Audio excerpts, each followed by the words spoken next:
C'est samedi, le spectacle à Tremblant. Tout de suite, on a Vanilla Ice avec nous qui vient de lancer un nouvel album, Hard to Swallow. Ce soir, il y a un spectacle prévu au Foss Films électrique. Il est avec nous.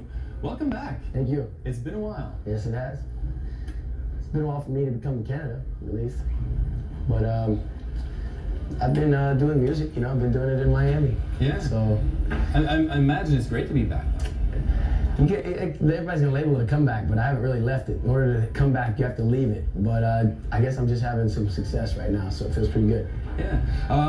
It is easy to say that this is a very different record than your previous work. Absolutely. This is where you are now, I imagine. Yeah. And I guess it reflects what you've been listening to since the past years.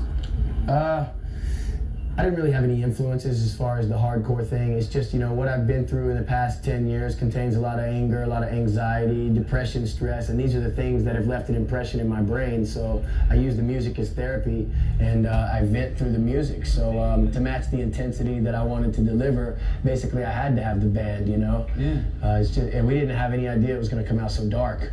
But the guy I worked with that produced it was Ross Robinson. He produced Korn and Limp Bizkit, Sepultura, the Deftones, and so on.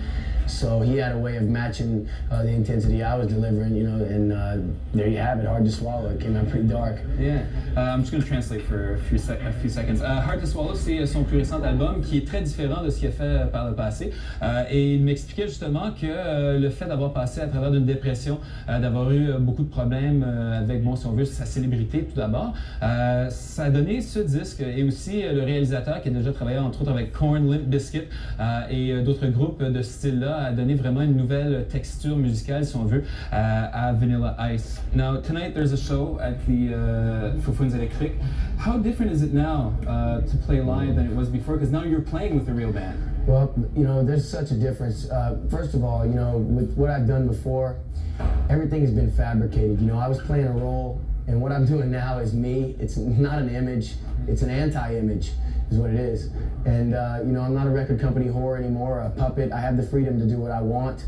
I know it's hard to understand seeing all the numbers and how many records I sold and everything, but I've never really ever enjoyed any of my success or whatever you want to call it. And actually, it's been hell for me. It's been a hard road. How do you reflect on it now that it's been almost 10 years now since Ice Ice Baby? It's been a very rough road. I wouldn't wish my life on anybody. To make a long story short, I almost killed myself. Led to a lot of depression. It's really weird because with a stroke of a pen, I could have made a complete different way. Back in 1990, I had 2 record deals on the table. One for 30 grand to sign with Def Jam Records. Public Enemy was going to be on the record. Hank Shockley was going to produce it. And one for $1.5 million to sign with SBK to cross over to this pop market. And I thought it was about the money. And I took the money. In '94, I tried to kill myself. And I had millions of dollars in the bank and couldn't find happiness. So at that point I realized what a mistake I had made, because what it led to was being a novelty act, everybody taking their punches on me, and you know, at the butt end of a lot of jokes. So that led to my depression, using the drugs. And so I had to escape using the drugs, and then, you know, I realized at '94 that it wasn't about the money, and I would have gave everything back to go back to that moment and sign with Def Jam Records, because that would have gave me tons of credibility and stayed true to hip-hop, because that's where I really, you know, started. The hip hop, because I played for black crowds like for 3 years. I opened for Ice-T, Stetsasonic, EPMD, the Stop the Violence tour, and literally overnight after I'd signed, I was playing huge arenas, but instead of to this black crowd that I really made the record for, but I played to, all of a sudden I'm selling to overnight to 12-year-olds with braces now. And I didn't realize, you know, what had happened, and it was way too late to turn anything around, you know. It was just such an impact. Yeah. I'm just going to translate this again. On parlait, si on veut, aussi du change et de son vécu, parce que veut pas. À l'époque, ce que Vanilla m'expliquait, là, il est très satisfait de ce qu'il fait musicalement et aussi d'être en contrôle de sa carrière, parce que lorsqu'il avait signé son premier contrat disque, il avait 2 offres. Une avec Def Jam, qui s'occupait entre autres de Public Enemy, qui devait jouer sur son premier album, et l'autre avec SBK, qui est son ancienne compagnie de disques, pour pas mal plus d'argent.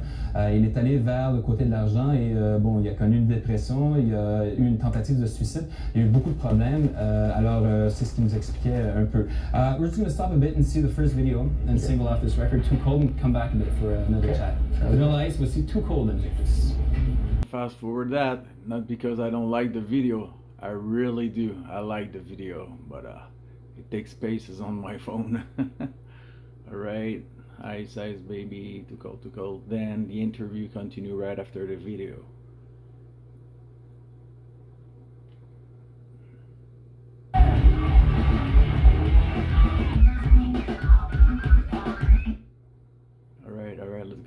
go. Here we go. Extrait de son nouvel album Hard to Swallow, c'est Vanilla Ice qu'on vient de voir avec Too Cold. Il est en spectacle ce soir au Fofun. There is a reference to Ice Ice Baby in the first single. That's right. I did that to let people know that I'm facing my adversity. You know, I'm starting all over again with this stigma attached to me, which is a little bit more difficult. But, you know, I'd rather face my adversity than run from it or hide from it. So basically, it's not about the name. It's only a label.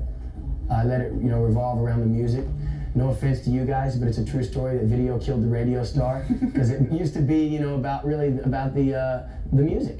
Yeah. And now it's gotten caught up about, you know, the image and all the stuff that just doesn't make any sense, you know, and it should be revolved around the music. So you could probably write a really good book about the business, I can imagine. Yeah, I could. I was thinking about that, but you know, I just did this thing on VH1, Behind the Musics, and that was kind of like that. You know, for me to do it, I would have to relive it, and it's very emotional for me. Yeah. So I got to put myself in the right mood to get into writing that book, but maybe. Dans la nouvelle chanson qu'on vient d'entendre, il y a quand même une référence à Ice Ice Baby et c'est un peu une manière d'exorciser, si on veut, son passé. Ce qu'il disait, ce qui est dommage maintenant avec l'industrie, tout tourne autour un peu de l'image et de ce qu'on projette vers les gens. Il a même dit à un moment donné que Video killed the radio star, en voulant dire que le vidéoclip a tué un peu l'essence de la musique parce que justement on est plus attaché, si on veut, à l'image plutôt à ce qu'on entend. Et ce qu'il aime maintenant faire, c'est la musique qu'on entend et ça n'a rien à voir justement avec l'image ou rien du tout. Je lui ai mentionné justement, il pourrait écrire probablement un très bon livre sur son passé parce qu'il a vécu un peu l'enfer et il me disait qu'il a déjà participé à VH1 Behind the Music, qui est une espèce de documentaire qui explique un peu les difficultés de chaque artiste. Alors, c'est un peu de ce qu'on parlait. If there's one positive thing, and there are more than one positive things that came out of everything else, but I think it would be your daughter. That's true. When I was, like I said, I was watching that special, man, and I saw, you know, when I tried to kill myself and everything, and then they flashed to my daughter right after that. I mean, literally, I was crying. I had tears coming right out of my eyes and everything, and I see my little girl, and I say, Jesus, thank God, you know, man, wow. If I would have succeeded, I'd never have that, and it's been the best thing that ever happened to me, ever. How has it changed you? For the better, man, way for the better. I mean, I focus on my family now, and, you know, I have unconditional love for them. I don't focus on my depression anymore.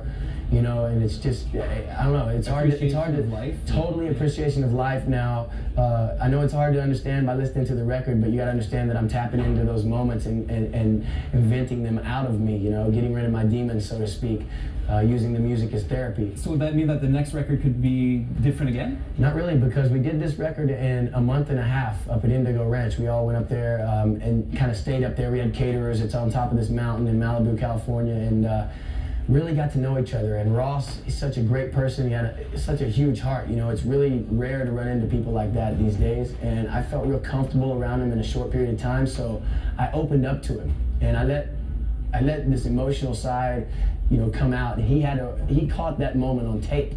And this album was done in a month and a half. So I feel like I need more therapy because I only scratched the surface, you know. I'm ready to make albums to come. I need to make another record. I got some more I got to get out of me, man. I really do. Sounds good. On parlait du fait qu'il a maintenant une fille et ça a complètement changé sa vie. Ça a vraiment changé, si on veut, son regard vers la vie. Il est beaucoup plus positif, même si on veut, après sa dépression et sa tentative de suicide. Il vit un peu pour sa fille. Et on parlait aussi du disque. Si le prochain allait être différent, parce que sur l'album, il sort un peu son agressivité et aussi ses frustrations. J'ai demandé est-ce qu'il en reste encore et oui justement, fait qu'on risque d'entendre encore un peu de frustration sur le prochain disque de Vanilla Ice. Ce soir, c'est au Foufounes électriques. Thanks for dropping by. Hey, thanks for having me. Thanks for being back. Good deal. And we're going to go back in time with Ice Ice Baby, which... Old school. Yeah, all right.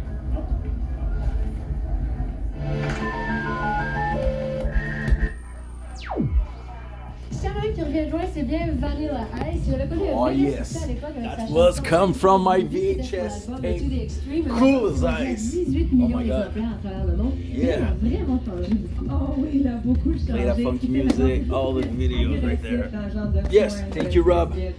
So, C'est yep. sûr qu'il y a des gens